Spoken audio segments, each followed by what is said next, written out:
otherwise I would have been in a lonely world this morning. Yesterday I decided actually last week to start to try and undertake a bit of an adventure to get here and to put my green credentials where my money was, as it were. So I came here by motorcycle, and I came here to a place where motorcycle racing is in the blood of the people and road racing is the passion, and the island's delivered some of the best road racers in the world, and so it's exciting for me to be here. But I'm not here to indulge my passion for all things motorcycling and racing. I'm here to talk about my commitment to carbon reduction and to caring for our planet. So I've come here by electric motorcycle, and I was meant to be here at 4 o'clock yesterday afternoon, and I eventually arrived at 8 o'clock this morning. And there were many reasons for that.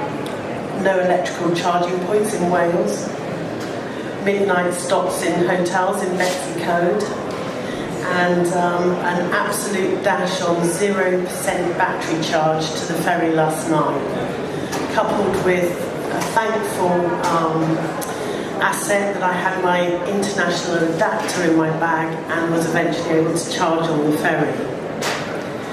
So it's been a bit of an adventure already, and I've been writing about this adventure with a journalist who travelled with me yesterday. But the Zero is the coolest of green icons, and yet 10 years ago I couldn't have even conceived doing this journey, however challenging it was yesterday. And that for me is the exciting point that we're at. There is a good striking synergy between the internal combustion engine and going electric and our gas-hungry kitchens going electric, although, as we hope, we're utilising renewable energy and not dirty powered energy. But why bother? Because it's a difficult call. I believe that the environment or the economy is a wholly owned subsidiary of the environment. And it's difficult when we're working in an economy that's quite fragile and has its challenges. But I would argue that our environment is equally fragile, and if we don't focus on it, then we will pay those debts in the longer run. It's because we're seeing such exponential growth in Asia alongside that being created through use of non-renewable resources that is in fact putting the environmental planet or balance of the planet at risk. It's particularly relevant when we've got 60% of population growth in population in Asia and significant growth in GDP. And I think it's important to recognise that GDP does in fact contribute to emissions and runs hand in hand alongside increased energy consumption. So an example close to home here might be the 2020 expansion of dairy and beef production, which will impact. But history has shown us that we need a really good reason to change, and the four horsemen of the apocalypse come to mind. If we can be persuaded that treasuring what we have is good news, then we might just act. But it is interesting to note that the major kitchen equipment suppliers now are spending up to 3% of turnover on creating new and greener products. And when you think that their turnover is running in excess of 156 million, that's quite some commitment. Often we're called in to design kitchens, and we are called in with green ambitions. Our clients say, we want to be green, we want to be kind to the planet. The tension tends to occur when the capital budget holder is not the operational budget holder. And often this means that greener technologies can get sidelined in favour of their cheaper conventional alternatives. And the first thing that we think is important is to set about establishing a green plan for the kitchen. And what we try and persuade our clients to do is to list those green initiatives so that they're clear at the beginning of the project rather than halfway through. I thought it might be helpful when you're looking at the green plan just to have an idea about typical energy consumption. 23% of energy is used in cooking, and that's influenced not only by equipment choice but also by menu engineering, by what joint of meat we use, by how long you have to cook the product through, by what equipment. So it's an holistic approach that will get the best green results. I think it's also perhaps relevant to, in the same note, look at the fact that we spend 20% heating spaces, 8% on cooling. So we are a very energy-hungry part of the business. We know that if we address these, we can achieve greater savings. So in the world of pubs, for example, 63% of the energy use is taken up in the kitchen and its association. What we recommend is that we start by costing the green plan. And this is an example of a costing strategy where we've got the cost of the equipment, the potential labour savings in this particular model, energy savings, water savings, and the lifespan of the equipment. So here we've taken a typical brat pan versus a pressurised brat pan that goes to 0.8 bar and a pressurised brat pan that goes to 0.2 bar. There are differences in them, but the overall outcome is that the standard option, you will win £700 a year. The first option at 0.8 bar has about £11,500 gain a year, and at a slightly lower bar it has 11,200. So the pressure options are pretty close. By costing these options, hopefully you can get your clients, or yourself, or your organisation to buy in early to committing to capital for green projects. The Carbon Trust believe that it costs between 9p and 11p to produce a meal. So they also think that through some very clever and simple techniques you can save significantly on energy supply. And it's relevant if you're in a contracting situation, for example, and it could, through clever use and clever manipulation, give you edge over your competition. The powering of kitchen, I think the reality here is that fossil fuels have limited life. The targets for renewable energy are in excess of 15% by 2020, and the life cycle of equipment is around 10 years, or in the pressure case, 20 years. So it's worth investing, it makes sense to invest, and you should be able to buy into newer technologies. I guess as you walk around today, you'll see that there are all sorts of ways that you can save costs, benefit the planet. There'll be equipment such as combis, induction hobs, pressurised equipment, refrigeration equipment that uses leak detection systems, dishwashers with fantastic heat recovery, ventilation systems, and so on. And they'll all yield savings, but they're better worked as a scheme and a design scheme than in isolation or as an individual purchase.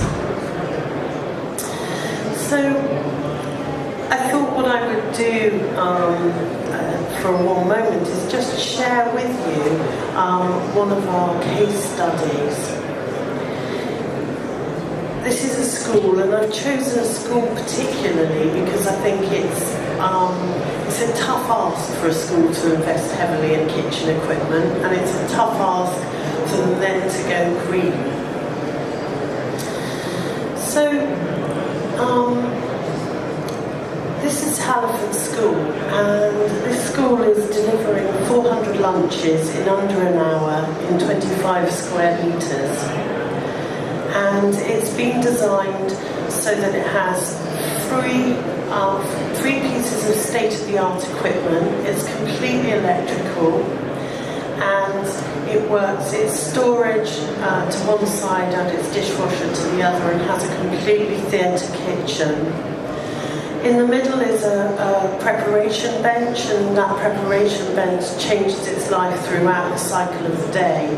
So in the morning it works on preparation, and then it changes to a pass bench at lunchtime, and then it goes back to preparation in the afternoon. The ergonomics of it are great because nobody's walking very far to do anything. It's a unique food offer which we've provided out of it, and I'll show you that in just a moment.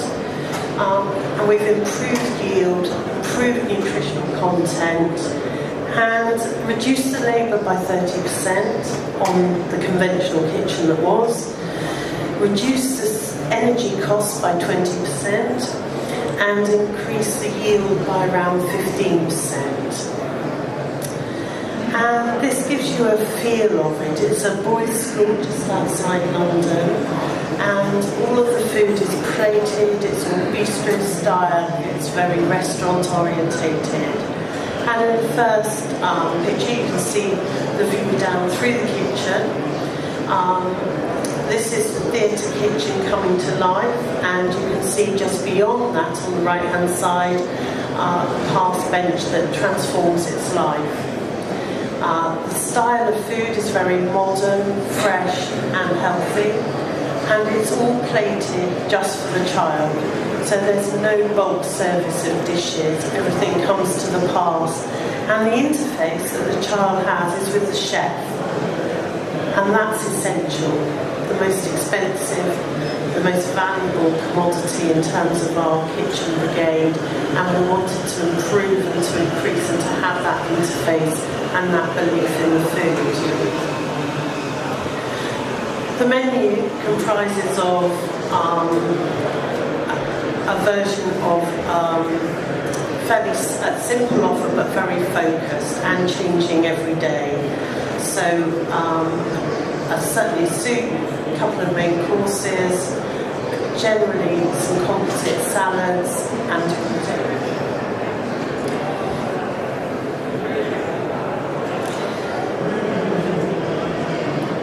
with design, it's all right creating a sustainable kitchen, but if you don't create a sustainable building, then your efforts are somewhat diluted. And typically in a building, you'll see that 22% of energy is out through the roof, 8% through the floor, 26% through the windows, and 9% through the walls.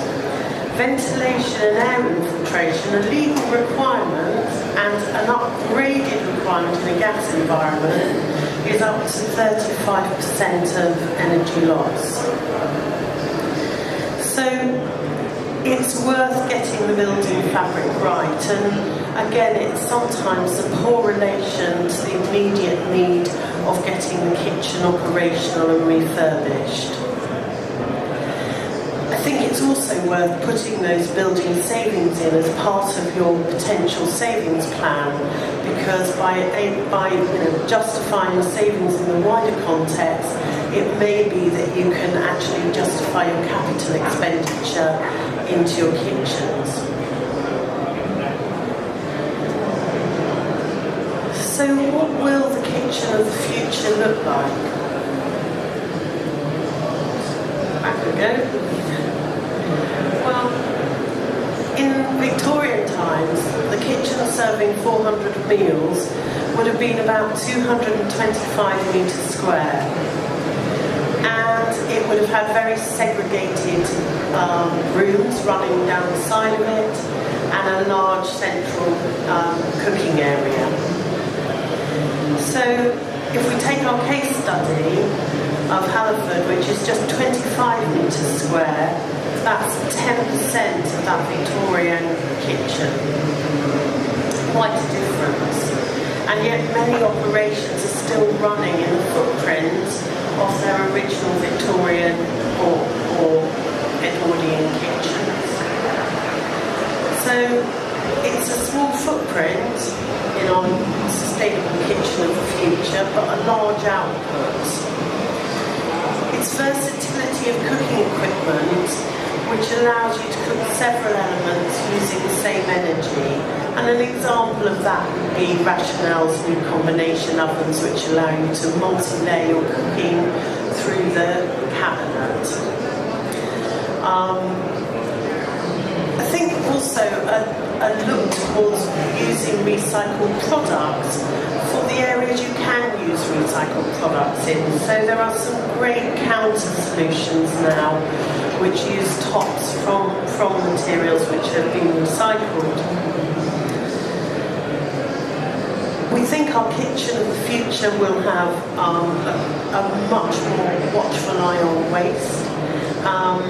And it's particularly important as certain clients in certain areas reach landfill capacity.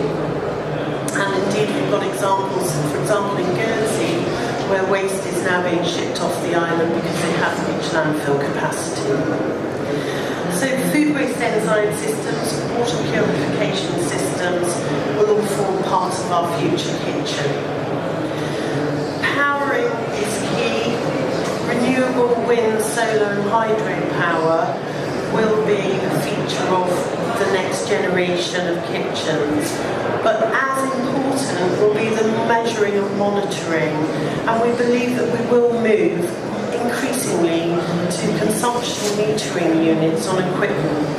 Now many of the very latest pieces of kit have those, but it's something, if you haven't got it, then it's worth thinking about putting it on. If you measure it, you can generally do something about it.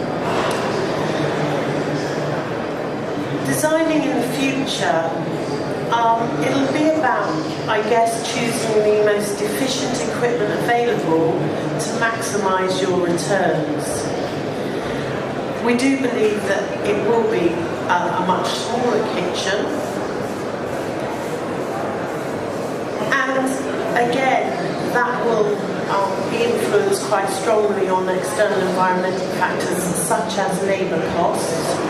Because it may be that we need to work our kitchens over a longer period for a smaller footprint, and equally it may be that we decide that we want a slightly larger footprint because it's better for our labour modelling, and those balances will be brought in a more holistic part of the green plan. I think I should really talk about design without mentioning maintenance. Maintaining equipment can contribute CO2 savings and an estimated 5 to 10 million pounds worth of savings throughout the industry. But predominantly, the future of the planet will be in the hands not only of the designers, but also of the operators. And our greatest change will be looking at lifestyle choices and working practices and creating motivation to change those practices on the shop floor. And you can see that we think our workforce of the future will be much more bike orientated. I would say that, wouldn't I? But they will be using greener technologies to get to work. Health and well-being will be an increasing feature of our workforces. And again, training, education, inspiration form a big part of making those green designs work, as indeed does reward. So, to conclude, I came here by electric bike. It was one hell of a journey,